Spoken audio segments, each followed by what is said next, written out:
السلام علیکم ورحمۃ اللہ وبرکاتہ۔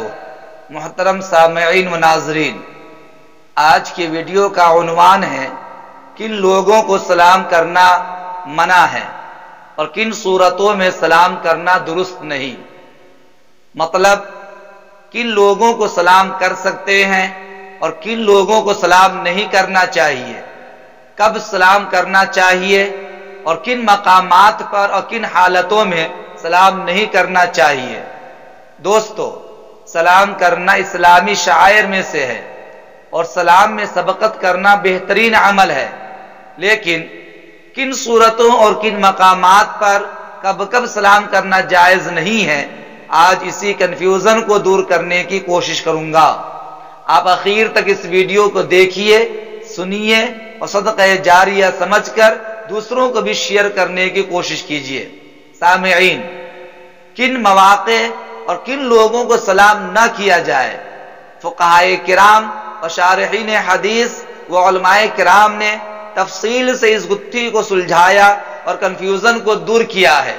وہ یہ کہ نماز پڑھتے ہوئے آدمی کو سلام نہ کیا جائے، قرآن مجید کی تلاوت کرنے والے کو سلام نہ کیا جائے، ذکر و اذکار اور اوراد و وظائف میں مصروف حضرات کو سلام کرنے سے شریعت نے منع کیا ہے۔ اسی طرح جو حدیث پڑھا رہا ہو، خطیب خطبہ دے رہا ہو، فقہی مسائل، احکام اور شرعی امور کو جو انجام دے رہا ہو، تکرار و مذاکرہ کر رہا ہو، انہیں بھی سلام کرنا منع ہے۔ اسی طرح جو جج، قاضی اور دیگر لوگ جو اس پوسٹ پہ ہوتے ہیں، مقدمہ کے فیصلہ کے لیے بیٹھا ہو تو ان کو بھی سلام نہ کیا جائے۔ مؤذن اذان دے رہا ہو، اقامت کہہ رہا ہو، مولوی درس دے رہا ہو، اجنبی جوان عورت بھی اگر موجود ہو، ان سب کو سلام کرنے سے پرہیز کرنا چاہیے، کیونکہ اس میں فتنہ کا اندیشہ ہے۔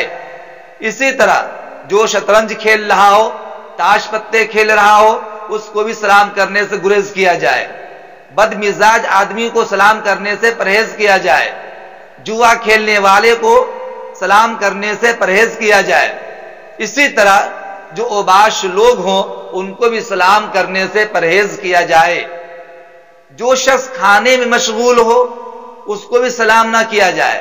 ہاں، اگر کوئی شخص بھوکا ہو اور یہ امید ہو کہ اگر میں سلام کروں گا تو کھانا کھانے والا مجھے کھانے میں شریک کر لے گا، دسترخوان پر بیٹھا لے گا، تو پھر اس کو سلام کر سکتا ہے۔ اسی طرح گانے بجانے اور کبوتر بازی وغیرہ میں جو لوگ مشغول ہوں ان کو بھی سلام کرنے سے پرہیز کرنا چاہیے۔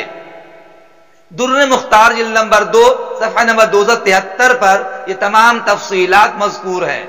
اس کے علاوہ اور صورتیں بھی ہیں جن میں سلام کرنے سے پرہیز کرتے رہنا چاہیے۔ مثلا اگر کسی ایسے آدمی کو سلام کیا جائے جو آپ سے جھگڑ جائے، فتنے کا اندیشہ ہو، ایسے لوگوں کو بھی سلام کرنے سے پرہیز کرنا چاہیے۔ غیر مسلموں کو سلام کرنے میں پہل نہیں کرنا چاہیے۔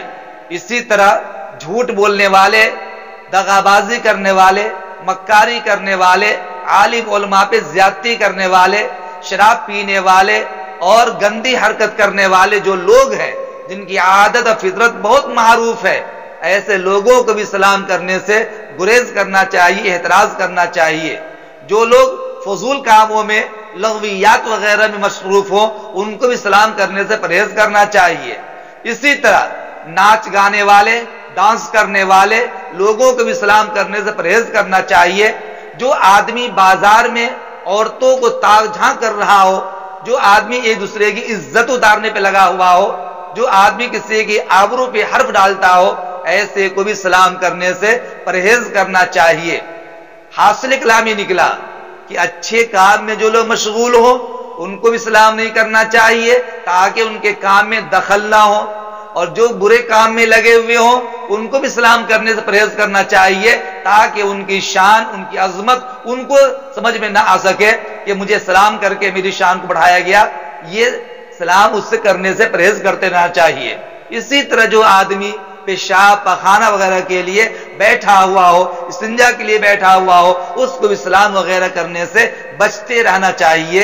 یہ وہ تمام مواقع ہیں کہ جہاں پہ سلام کرنے سے شریعت نے منع کیا اور ایسے لوگوں کو سلام کرنے سے شریعت نے منع کیا ہے۔ امید کرتا ہوں کہ میری یہ بات آپ کو اچھی طرح سمجھ میں آ گئی ہوگی۔ اللہ تعالی آپ کو حسن فہم اور بہترین سمجھ عطا فرمائے۔ اس ویڈیو کو زیادہ سے زیادہ آپ شیئر کیجئے، لائک کیجئے، اور بات پسند آئی ہو کمنٹ کر کے آپ سوال جواب دینے کی کوشش کیجئے، اور جتنا زیادہ ہو سکے اس کو شیئر کرنے کی کوشش بھی کیجئے، اور چینل کو ضرور سبسکرائب کیجئے۔ السلام علیکم ورحمۃ اللہ وبرکاتہ۔